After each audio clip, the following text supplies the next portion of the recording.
प्रस्तुत है चंद्रकांता पुस्तक का चतुर्थ भाग। बयान 1। वन कन्या को यकायक जमीन से निकलकर पैर पकड़ते देख वीरेंद्र सिंह एकदम घबरा उठे। देर तक सोचते रहे कि ये क्या मामला है, यहाँ वन कन्या क्यों कर आ पहुंची, ये योगी कौन है जो इसकी मदद कर रहे हैं।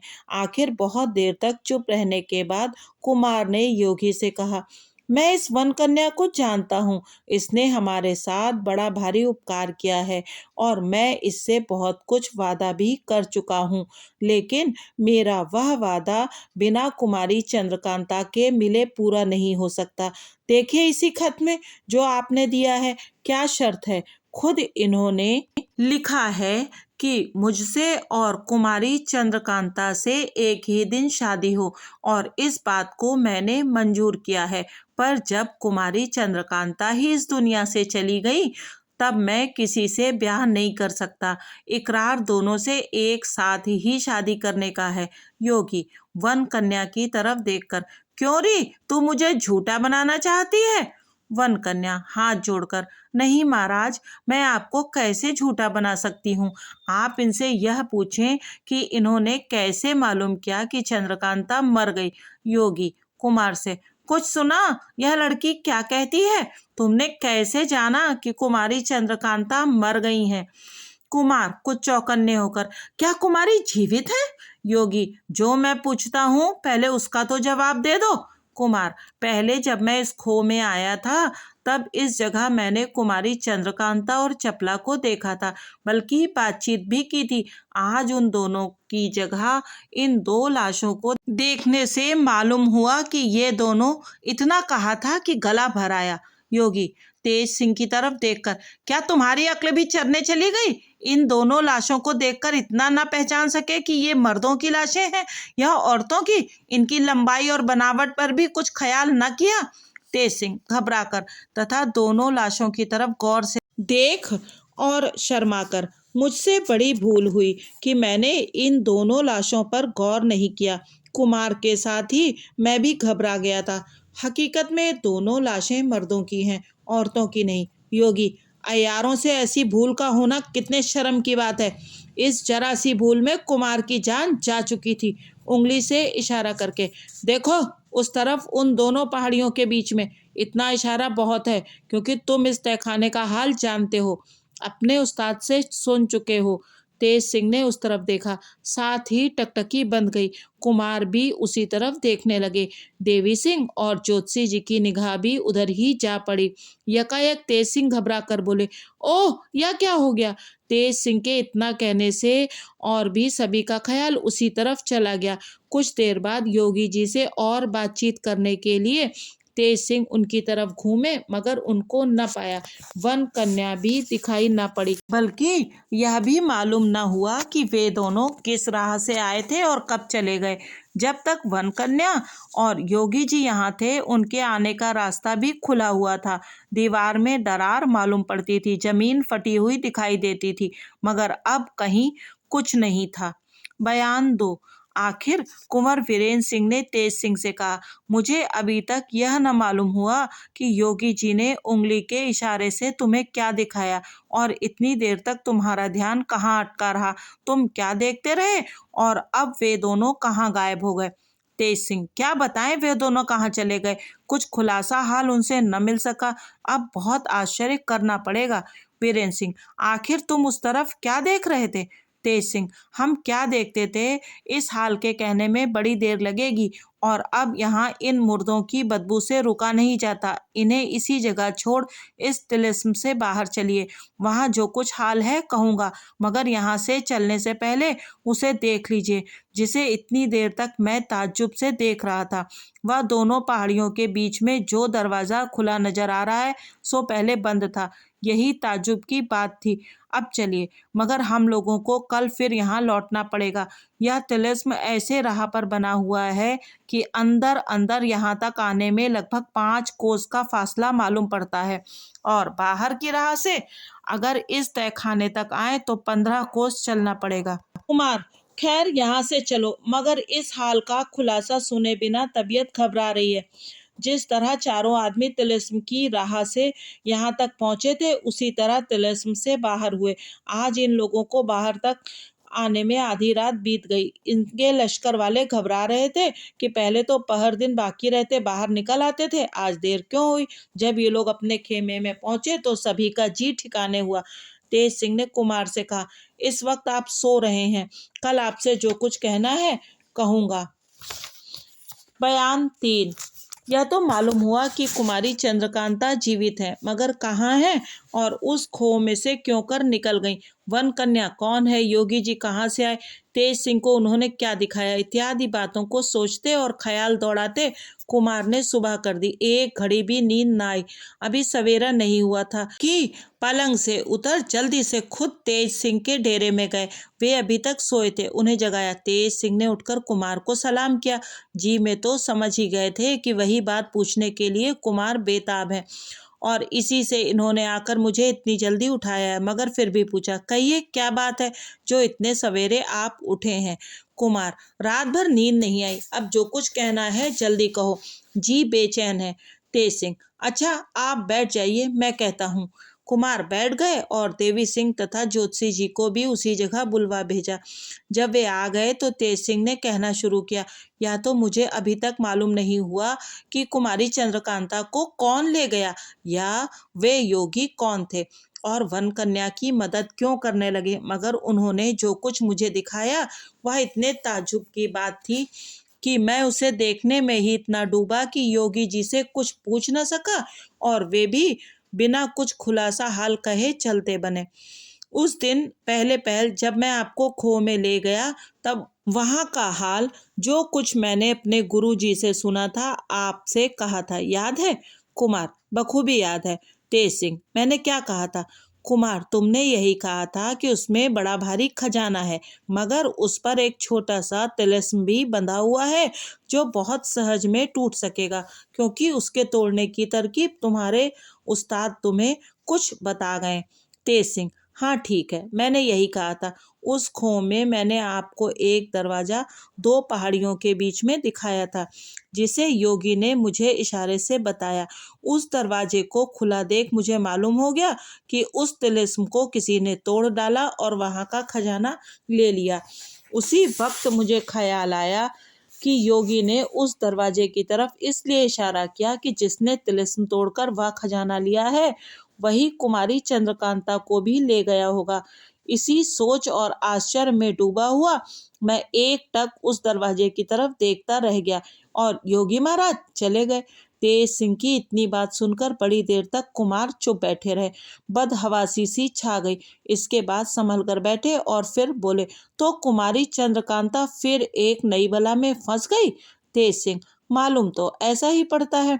कुमार, तब इसका पता कैसे लगे, अब क्या करना चाहिए।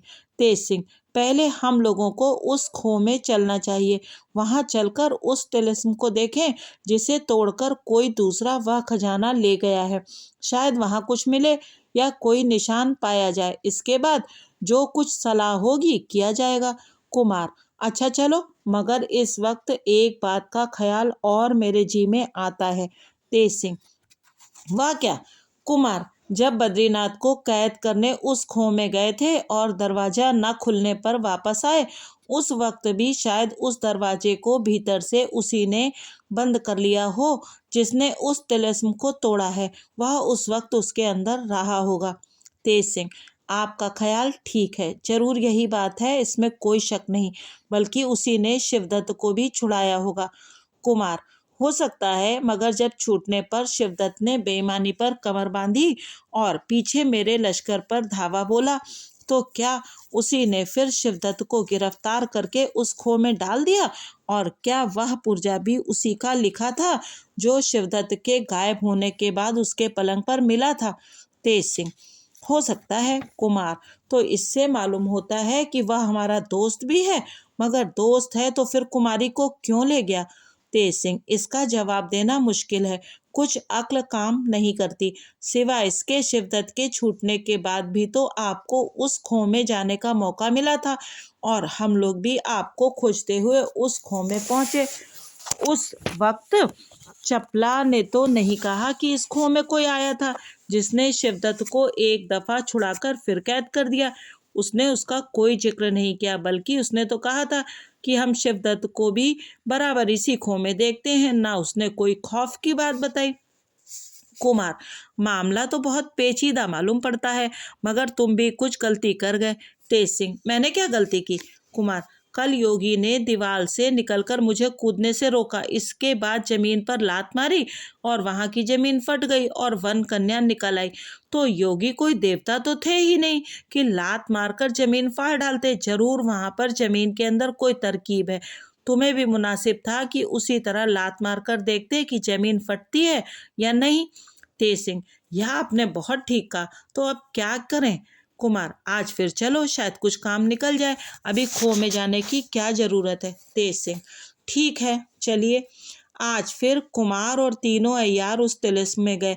मामूली राह से घूमते हुए उसी दालान में पहुंचे जहां योगी निकले थे। जाकर देखा तो वे दोनों सड़ी और जानवरों की खाई हुई लाशें वहां न थी। जमीन धोई हुई साफ मालूम पड़ती थी। थोड़ी देर ताज्जुब में भरे ये लोग खड़े रहे। इसके बाद तेज सिंह ने गौर करके उसी जगह जोर से लात मारी जहां योगी ने लात मारी थी। फौरन उसी जगह से जमीन फट गई और नीचे उतरने के लिए छोटी छोटी सीढ़ियां नजर पड़ी।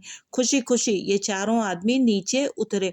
वहां एक अंधेरी कोठरी में घूम घूम कर इन लोगों को कोई दूसरा दरवाजा खोजना पड़ा, मगर पता न लगा। लाचार हो फिर बाहर निकल आए, लेकिन वह फटी हुई जमीन फिर न जुड़ी, उसी तरह खुली रह गई। तेज सिंह: मालूम होता है कि भीतर से बंद करने की कोई तरकीब इसमें है जो हम लोगों को मालूम नहीं। खैर, जो भी हो, काम कुछ न निकला। अब बिना बाहर की राह इस खो में आए कोई मतलब सिद्ध ना होगा। चारों आदमी तिलिस्म से बाहर हुए। तेज सिंह ने ताला बंद कर दिया। एक रोज रुककर कुंवर वीरेंद्र सिंह ने फतेह सिंह सेनापति को नायब मुकर्रर करके चुनारगढ़ भेज देने के बाद नौगढ़ की तरफ कूच किया और वहां पहुंचकर अपने पिता से मुलाकात की। राजा सुरेंद्र सिंह के इशारे से जीत सिंह ने रात को एकांत में तिलिस्म का हाल कुंवर वीरेंद्र सिंह से पूछा। उसके जवाब में जो कुछ ठीक ठाक हाल था, कुमार ने उनसे कहा। जीत सिंह ने उसी जगह तेज सिंह को बुलवाकर कहा, तुम दोनों अय्यार कुमार को साथ लेकर खो में जाओ और उस छोटे तिलिस्म को कुमार के हाथ से फतह करवाओ जिसका हाल तुम्हारे उस्ताद ने तुमसे कहा था। जो कुछ हुआ है सब इसी बीच में खुल जाएगा, लेकिन तिलिस्म फतह करने से पहले दो काम करो। एक तो थोड़े आदमी ले जाओ और महाराज शिवदत्त को उनकी रानी समेत यहाँ भिजवा दो। दूसरे, जब खो के अंदर जाना तो दरवाजा भीतर से बंद कर लेना। अब महाराज से मुलाकात करने और कुछ पूछने की जरूरत नहीं। तुम लोग इसी वक्त यहाँ से कूच कर जाओ और रानी के वास्ते एक डोली भी साथ लिवाते जाओ। कुंवर वीरेंद्र सिंह ने तीनों अय्यारों और थोड़े आदमियों को साथ ले खो की तरफ कूच किया। सुबह होते होते ये लोग वहां पहुंचे। सिपाहियों को कुछ दूर छोड़कर चारों आदमी खो का दरवाजा खोलकर अंदर गए। बयान 4। राजा सुरेंद्र सिंह के सिपाहियों ने महाराज शिवदत्त और उनकी रानी को नौगढ़ पहुंचाया। जीत सिंह की राय से उन दोनों को रहने के लिए सुंदर मकान दिया गया। उनकी हथकड़ी बेड़ी खोल दी गई, मगर हिफाजत के लिए मकान के चारों तरफ सख्त पहरा मुकर्रर कर दिया गया। दूसरे दिन राजा सुरेंद्र सिंह और जीत सिंह आपस में कुछ राय करके पंडित बद्रीनाथ, पन्नालाल, रामनारायण और चुन्नीलाल, इन चारों कैदी अय्यारों को साथ ले उस मकान में गए जिसमें महाराज शिवदत्त और उनकी महारानी को रखा था। राजा सुरेंद्र सिंह के आने की खबर सुनकर महाराज शिवदत्त अपनी रानी को साथ लेकर दरवाजे तक इस्तकबाल अगवानी के लिए आए और मकान में ले जाकर आदर के साथ बैठाया। इसके बाद खुद दोनों आदमी सामने बैठे। हथकड़ी और बेड़ी पहने अय्यार भी एक तरफ बैठाए गए। महाराज शिवदत्त ने पूछा, इस वक्त आपने किस लिए तकलीफ की? राजा सुरेंद्र सिंह ने इसके जवाब में कहा, आज तक आपके जी में जो कुछ आया वह किया। क्रूर सिंह के बहकाने से हम लोगों को तकलीफ देने के लिए बहुत कुछ उपाय किया, धोखा दिया, लड़ाई ठानी, मगर अभी तक परमेश्वर ने हम लोगों की रक्षा की। क्रूर सिंह, नाजिम और अहमद भी अपनी सजा को पहुंच गए और हम लोगों की बुराई सोचते सोचते ही मर गए। अब आपका क्या इरादा है? इसी तरह कैद में पड़े रहना मंजूर है या और कुछ सोचा है? महाराज शिवदत्त ने कहा, आपकी और कुंवर वीरेंद्र सिंह की बहादुरी में कोई शक नहीं। जहां तक तारीफ की जाए थोड़ी है। परमेश्वर आपको खुश रखे और पोते का सुख दिखलाए। उसे गोद में लेकर आप खिलाएं और मैंने जो कुछ किया उसे आप माफ करें। मुझे राज्य की अब बिल्कुल अभिलाषा नहीं है। चुनारगढ़ को आपने जिस तरह फतेह किया और वहां जो कुछ हुआ मुझे मालूम है। मैं अब सिर्फ एक बात चाहता हूँ, परमेश्वर के लिए तथा अपनी जवामर्दी और बहादुरी की तरफ ख्याल करके मेरी इच्छा पूरी कीजिए। इतना कह हाथ जोड़कर सामने खड़े हो गए। राजा सुरेंद्र सिंह, जो कुछ आपके जी में हो कहिए, जहां तक हो सकेगा मैं उसे पूरा करूंगा। शिवदत्त, जो कुछ मैं चाहता हूँ आप सुन लीजिए। मेरे आगे कोई लड़का नहीं है जिसकी मुझे फिक्र हो। हाँ, चुनारगढ़ के किले में मेरे रिश्तेदारों की कई बेवाएं हैं जिनकी परवरिश मेरे ही सबब से होती थी। उनके लिए आप कोई ऐसा बंदोबस्त कर दें जिससे उन बेचारियों की जिंदगी आराम से गुजरे। रिश्ते के और भी कई आदमी हैं लेकिन मैं उनके लिए सिफारिश ना करूँगा, बल्कि उनका नाम भी ना बताऊँगा, क्योंकि वे मर्द हैं, हर तरह से कमा खा सकते हैं। और हमको अब आप कैद से छुट्टी दीजिए। मैं अपनी स्त्री को साथ लेकर जंगल में चला जाऊंगा। किसी जगह बैठकर ईश्वर का नाम लूंगा। अब मुंह किसी को दिखाना नहीं चाहता, बस और कोई आरजू नहीं है। सुरेंद्र, आपके रिश्ते की जितनी औरतें चुनारगढ़ में हैं सभी की अच्छी तरह से परवरिश होगी। उनके लिए आपको कुछ कहने की जरूरत नहीं, मगर आपको छोड़ देने में कई बातों का ख्याल है। शिवदत्त, कुछ नहीं। जनेऊ हाथ में लेकर मैं धर्म की कसम खाता हूँ, अब मन में किसी तरह की बुराई नहीं है। कभी आपकी बुराई न सोचूंगा। सुरेंद्र, अभी आपकी उम्र भी इस लायक नहीं हुई है कि आप तपस्या करें। शिवदत्त, जो हो, अगर आप बहादुर हैं तो मुझे छोड़ दीजिए। सुरेंद्र, आपकी कसम का तो मुझे कोई भरोसा नहीं, मगर आप जो यह कहते हैं कि अगर आप बहादुर हैं तो मुझे छोड़ दें, तो मैं छोड़ देता हूँ। जहाँ जी चाहे जाइए और जो कुछ आपको खर्च के लिए चाहिए ले लीजिए। शिवदत्त, मुझे खर्च की कोई जरूरत नहीं, बल्कि रानी के बदन पर जो कुछ जेवर हैं वह भी उतार कर दिए जाता हूँ। ये कहकर रानी की तरफ देखा। उस बेचारी ने फौरन अपने बदन के सारे गहने उतार दिए। सुरेंद्र, रानी के बदन से गहने उतरवा दिए, ये अच्छा नहीं किया। शिवदत्त, जब हम लोग जंगल में ही रहना चाहते हैं तो यह हत्या क्यों लेकर जाएं? क्या चोरों और डकैतों के हाथ से तकलीफ उठाने के लिए और रात भर सुख की नींद न सोने के लिए? सुरेंद्र उदासी से, देखो शिवदत्त सिंह, तुम हाल ही तक चुनारगढ़ की गद्दी के मालिक थे। आज तुम्हारा इस तरह से जाना मुझे बुरा मालूम होता है। चाहे तुम हमारे दुश्मन थे तो भी मुझको इस बेचारी तुम्हारी रानी पर दया आती है। मैंने तो तुम्हें छोड़ दिया, चाहे जहाँ जाओ, मगर एक दफा फिर कहता हूँ, अगर तुम यहाँ रहना कबूल करो तो मेरे राज्य का कोई काम जो चाहो मैं खुशी से तुमको दूं, तुम यहीं रहो।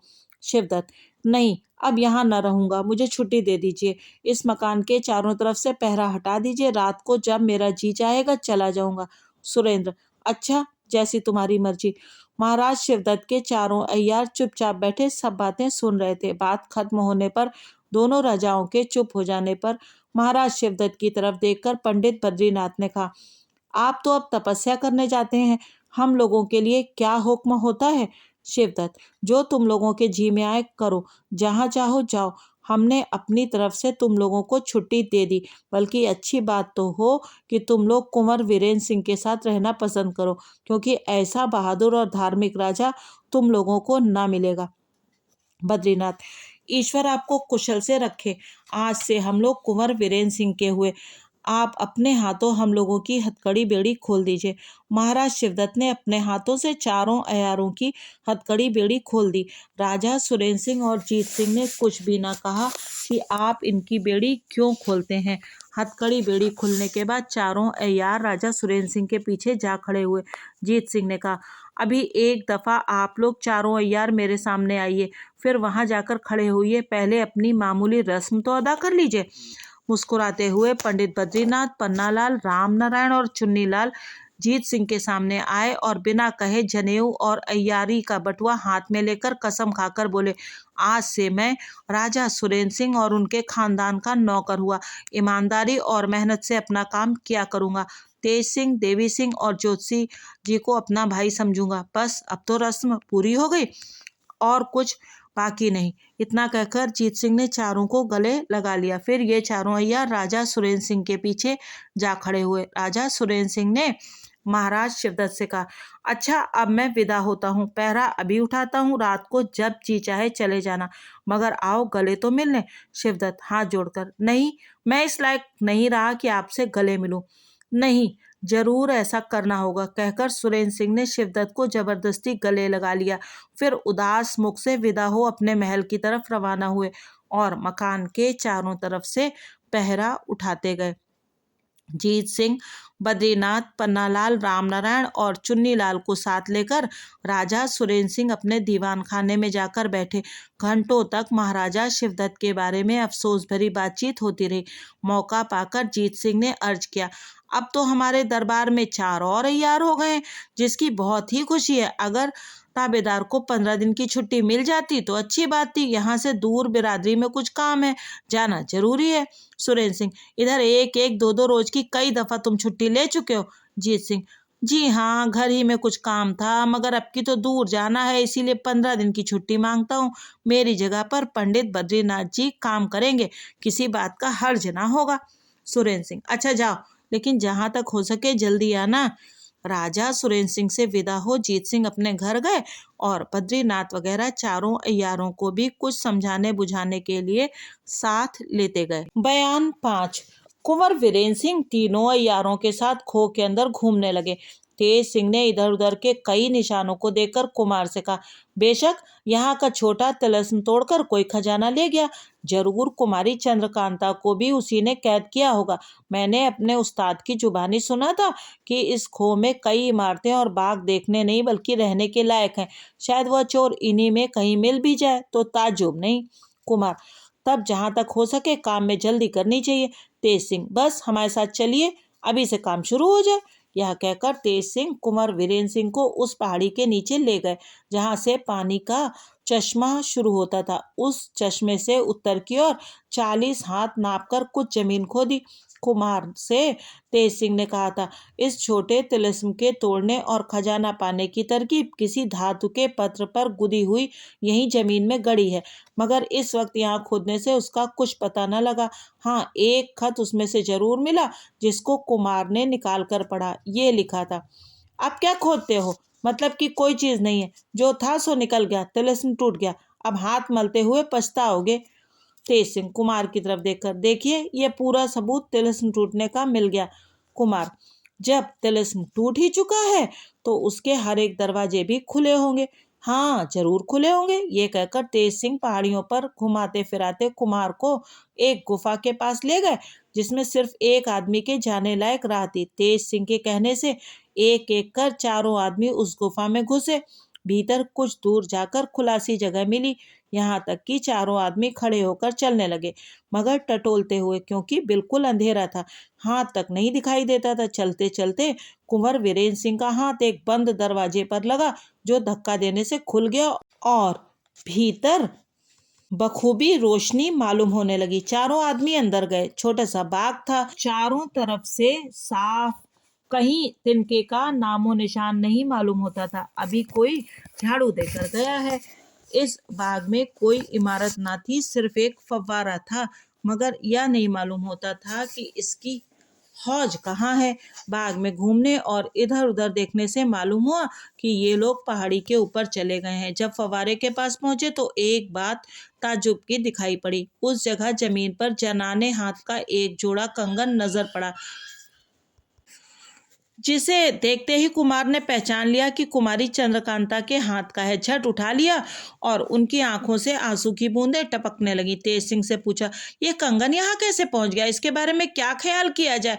तेज सिंह कुछ जवाब देना ही चाहते थे कि उनकी निगाह एक कागज पर जा पड़ी, जो उसी जगह खत की तरह मोड़ा हुआ पड़ा था। जल्दी से उठा लिया और खोलकर पढ़ा। यह लिखा था, बड़ी होशियारी से जाना, अय्यार लोग पीछा करेंगे, ऐसा ना हो कि पता लग जाए, नहीं तो तुम्हारा और कुमार दोनों का ही बड़ा भारी नुकसान होगा। अगर मौका मिला तो कल आऊंगी। वही। इस पुर्जे को पढ़कर तेज सिंह किसी सोच में पड़ गए। देर तक चुपचाप खड़े न जाने क्या क्या विचार करते रहे। आखिर कुमार से न रहा गया। पूछा, क्यों, क्या सोच रहे हो, इस खत में क्या लिखा है। तेज सिंह ने वह खत कुमार के हाथ में दे दिया। वह भी पढ़कर हैरान हो गए। बोले, इसमें जो कुछ लिखा है उस पर गौर करने से तो मालूम होता है कि हमारे और वन कन्या के मामले में ही कुछ है, मगर किसने लिखा है यह पता नहीं लगता। तेज सिंह, आपका कहना ठीक है, पर मैं एक और बात सोच रहा हूँ जो इससे भी ताज्जुब की है। कुमार, वह क्या? तेज सिंह, इन हरफों को मैं कुछ कुछ पहचानता हूँ, मगर साफ समझ में नहीं आता, क्योंकि लिखने वाले ने अपने हरफ छिपाने के लिए कुछ बिगाड़ कर लिखे हैं। कुमार, खैर इस खत को रख छोड़ो, कभी न कभी कुछ पता लग ही जाएगा, अब आगे का काम करो। फिर ये लोग घूमने लगे। बाग के कोने में इन लोगों को छोटी छोटी 4 खिड़कियां नजर आई, जो एक के साथ एक बराबर सी बनी हुई थी। पहले चारों आदमी नई तरफ वाली खिड़की में जा घुसे। थोड़ी दूर जाकर एक दरवाजा मिला, जिसके आगे जाने की बिल्कुल राह न थी, क्योंकि नीचे बेढब खतरनाक पहाड़ी दिखाई देती थी। इधर उधर देखने और खूब गौर करने से मालूम हुआ कि यह वही दरवाजा है जिसको इशारे से उस योगी ने तेज सिंह को दिखाया था। इस जगह से वह दालान बहुत साफ दिखाई देता था, जिसमें कुमारी चंद्रकांता और चपला बहुत दिनों तक बेबस पड़ी थी। ये लोग वापस होकर फिर उसी बाग में चले आए और उसकी बगल वाली दूसरी खिड़की में जा घुसे, जो बहुत अंधेरी थी। कुछ दूर जाने पर उजाला नजर पड़ा, बल्कि हद तक पहुंचने पर एक बड़ा सा खुला फाटक मिला, जिससे बाहर होकर ये चारों आदमी खड़े हो चारों ओर निगाहें दौड़ाने लगे। लंबे चौड़े मैदान के अलावा और कुछ नजर न आया। तेज सिंह ने चाहा कि घूमकर इस मैदान का हाल मालूम करें, मगर कई सबबों से वे ऐसा ना कर सके। एक तो धूप बहुत कड़ी थी, दूसरे कुमार ने घूमने की राय न दी और कहा, फिर जब मौका होगा इसे देख लेंगे। इस वक्त तीसरी व चौथी खिड़की में चलकर देखना चाहिए कि क्या है। चारों आदमी लौट आए और तीसरी खिड़की में घुसे। एक बाग में पहुंचते ही देखा वन कन्या कई सखियों को लिए घूम रही है, लेकिन कुंवर वीरेंद्र सिंह वगैरह को देखते ही तेजी के साथ बाग के कोने में जाकर गायब हो गई। चारों आदमियों ने उसका पीछा किया और घूम घूम कर तलाश भी किया, मगर कहीं कुछ पता न लगा। हाँ, जिस कोने में जाकर वे सब गायब हुई, वहां जाने पर एक बंद दरवाजा जरूर देखा, जिसको खोलने की बहुत तरकीब की, मगर न खुला। उस बाग के चारों तरफ एक छोटी सी बारादरी थी। लाचार होकर अय्यारों के साथ कुंवर वीरेंद्र सिंह उस बारादरी में एक और बैठकर सोचने लगे, यह वन कन्या यहाँ कैसे आई? क्या उसके रहने का यही ठिकाना है? फिर हम लोगों को देखकर भाग क्यों गई? क्या अभी हमसे मिलना उसे मंजूर नहीं?